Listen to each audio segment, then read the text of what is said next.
This is a story about a death I witnessed.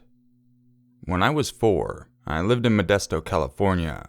For those of you that don't know, it's kind of a ghetto place to live. We lived right next to a park that my brother and I would sneak out to frequently while our mother was at work.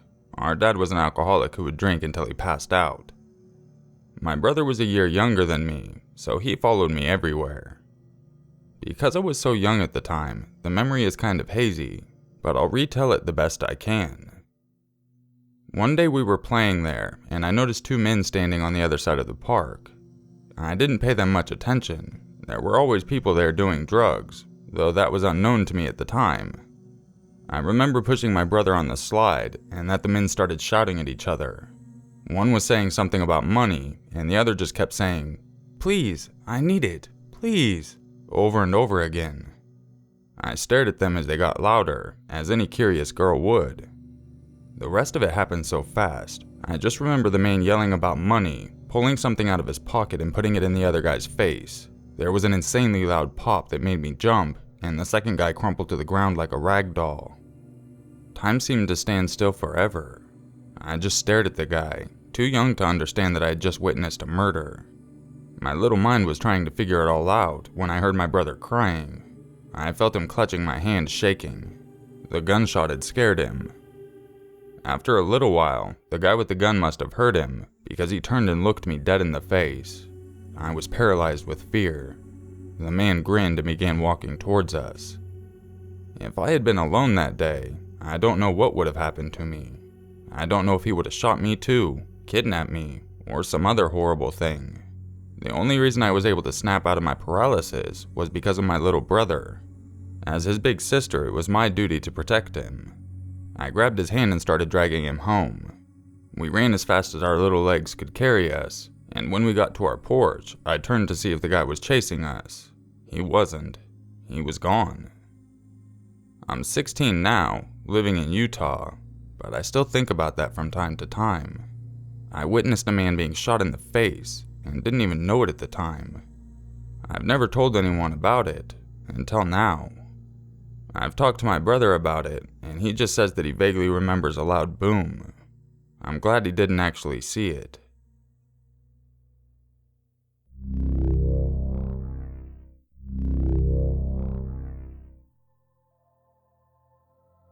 I am a 22-year-old male, and what I'm about to tell you was one of the scariest nights of my life.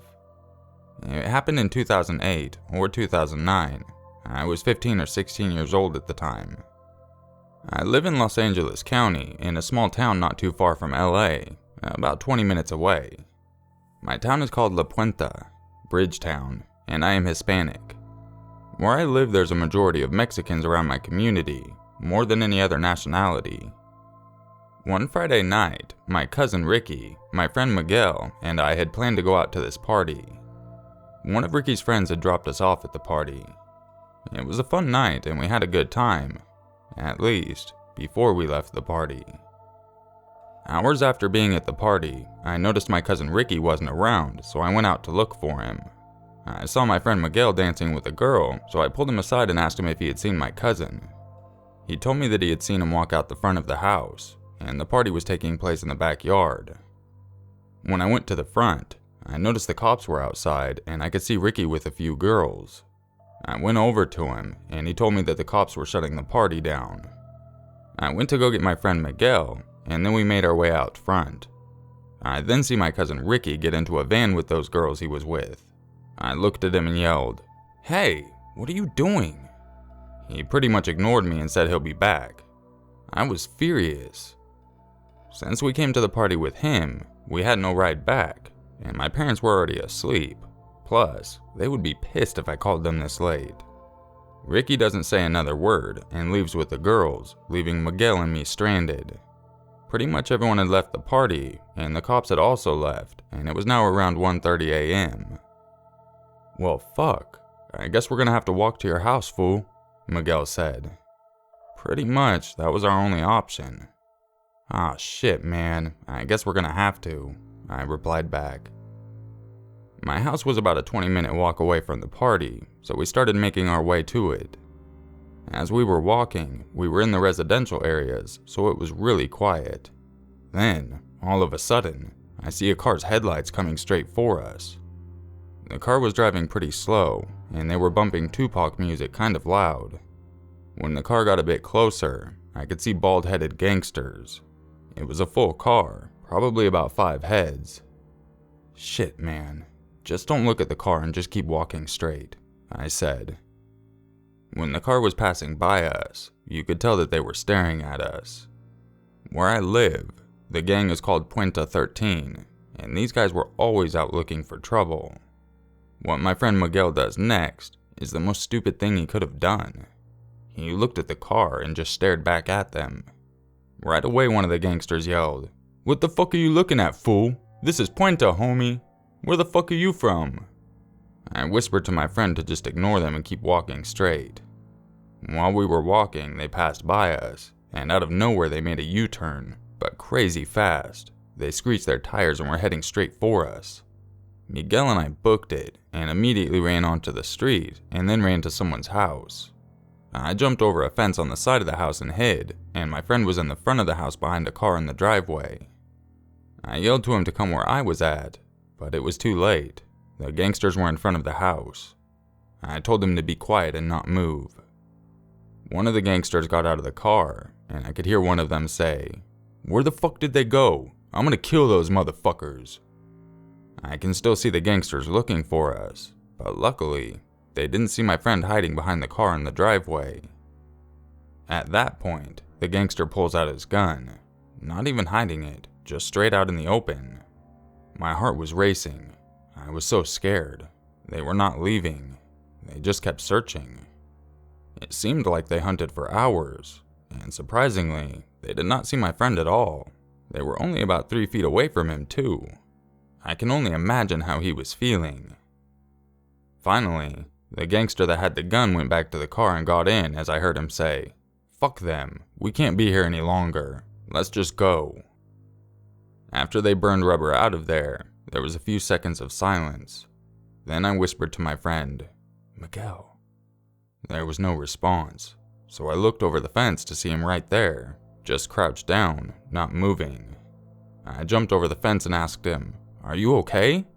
Then he finally said, "I thought I was gonna fucking die." At that time, I pulled my phone out and quickly called my cousin Ricky. The motherfucker would not answer. I left him a voicemail saying what just happened, called him a bitch, and hung up. I was furious with Ricky for leaving us like that, my own cousin. Miguel then said, "We're fucked, man. They're probably around here." And I just simply told Miguel to relax, that I was going to call my sister. I had no other choice. I called her, and thank God she answered. My call woke her up, but she agreed to come get us.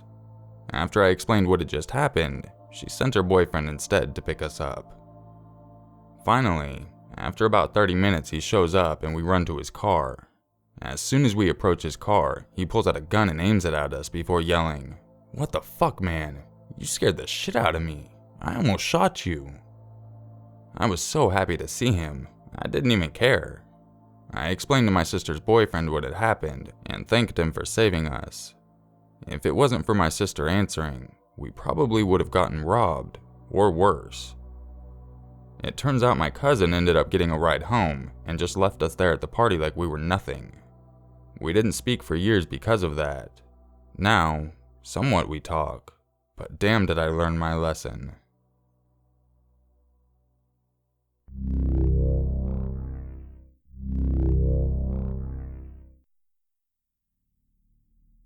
This happened to a friend of mine and me last July. We're both adult males in our mid-20s. I live in Southern California, not by the sunny beaches that most people think of when you mention California. Instead, I was surrounded by deserts and mountains. My friend and I shared a 2-bedroom house about 2 miles away from the mountains and about 5 miles away from civilization. The house was literally in the desert, down to a dirt road with no neighbors. Neither of us made good money, so we were rarely ever able to head into town to have fun. So, for entertainment, we would usually go mountain climbing. Being only 2 miles away, we usually walked to the mountains instead of driving. One night at around 10 p.m., we were bored and decided to walk to the mountains. I was always up all night due to really bad insomnia, and my buddy was usually up all night because after serving 8 years in the army and 2 tours in Iraq, he had severe PTSD and can't sleep at night. During our night trips, he was always cautious because we had plenty of wild coyotes, and about once a month we would see a mountain lion. He brought his army backpack that contained food, water, materials to build a fire, glow sticks, flashlights, binoculars, other random things, and most importantly, a huge knife and tomahawk. The only things we ever used before were the flashlights, food, and water. Nothing really scared us. Even when we ran into mountain lions, we stayed calm and collected. His experience in the army made him that way, and me growing up in severe poverty and living in the worst neighborhoods possible made me the same way. I mean, the area I grew up in was populated by gangsters and drug dealers. I lived in the corner house, so they usually sold drugs in my front yard. Bullets went into my house from drive-bys at least once a month. We got to the mountain pretty fast, arriving at around 10:30. This mountain was huge, and we took a route to climb that we had never taken before. Most of the mountain was just dirt, with the occasional big rocks. However, the way we took ended up becoming a rock climbing situation. Instead of walking up steep hills with ease, we had to do some pretty hardcore climbing. It was extremely dangerous, and because we didn't have safety gear, such as hooks and ropes, it took us a lot longer than usual to climb it. We didn't get to the peak until almost 1 a.m. Once we got there, we realized we were going to be in for a long night. It took us so far off the usual path that the only way to climb down was on those same rocks. We sat down to catch our breath and enjoy the view. From up there it was really dark, and there was no moon, which made it so we could see what felt like a million more stars than usual.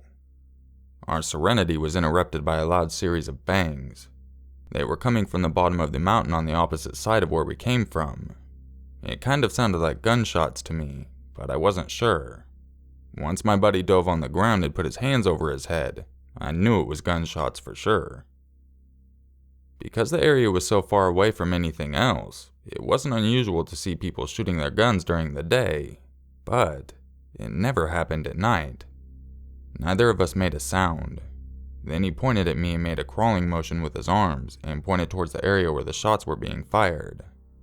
Now, I've never been in the military like him, but I knew the signs meant to crawl to the edge so that we could see what was going on. I had no problem with that, because from where we were, there was no way that somebody would be able to see us there.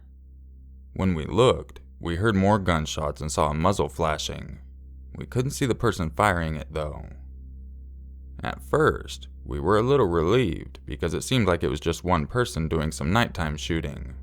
But when we saw somebody firing back at the area where the first shots were fired, it was clear now that there were at least 2 people having a shootout. We pulled out the binoculars to get a better look, but it was too dark.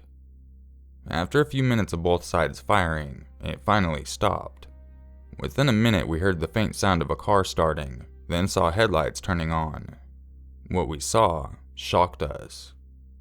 We could make out another vehicle, and what appeared to be a body on the ground. Neither of us had cell phone service, so we couldn't call the cops. We waited until the car pulled away and got completely out of sight, then our instincts to help people took over. Thankfully, that side of the mountain was just dirt, so we were able to sprint down at full speed within 10 minutes. We cautiously walked up to the vehicle without making a sound. He had the tomahawk, and I had the knife. When we determined that nobody else was there, we walked up to what we thought was a body, and sure enough, it was. He was beyond dead.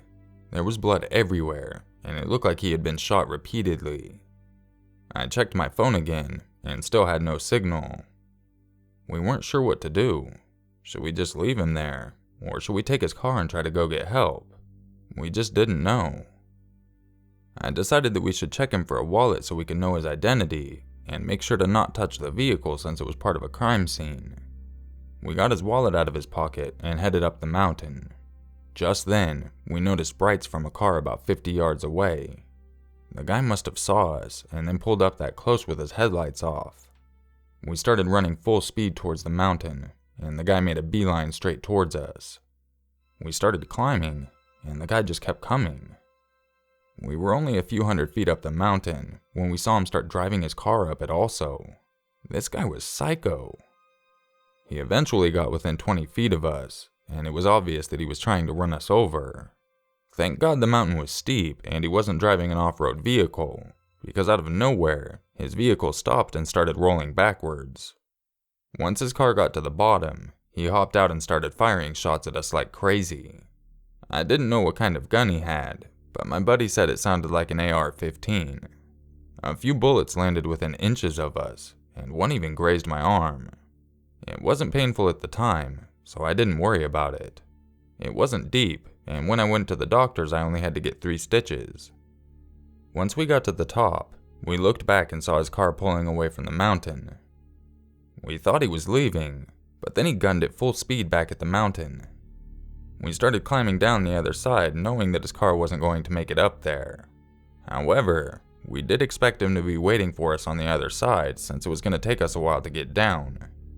We descended very quickly, but quietly. It felt like a miracle once we got down and he wasn't there. I finally had cell phone service, so I called 911 right away and told them everything. It took about 15 minutes for the police to come since it was so far out of the city. We spent the whole time hiding with our eyes on the road, just in case the murderer came around. The police arrived in full force. There must have been at least 10 cop cars in a row. They got there, and we explained everything. We took them back to the site, and everything was still in place. It was the only time I was relieved to see a dead body. I thought that after our encounter with the psycho, he would have taken the body, which would have made the police not believe us. I gave them the guy's ID and everything else we had, but unfortunately, that was all they had to go on. We couldn't provide any details about the suspect since we never saw what he looked like or what kind of car he was driving since it was so dark. I've never heard anything about the incident since then. I don't know if they ever caught somebody, or even if they had a suspect in mind. That incident never stopped us from climbing during the day or night, but it definitely heightens our senses every time we go there at night.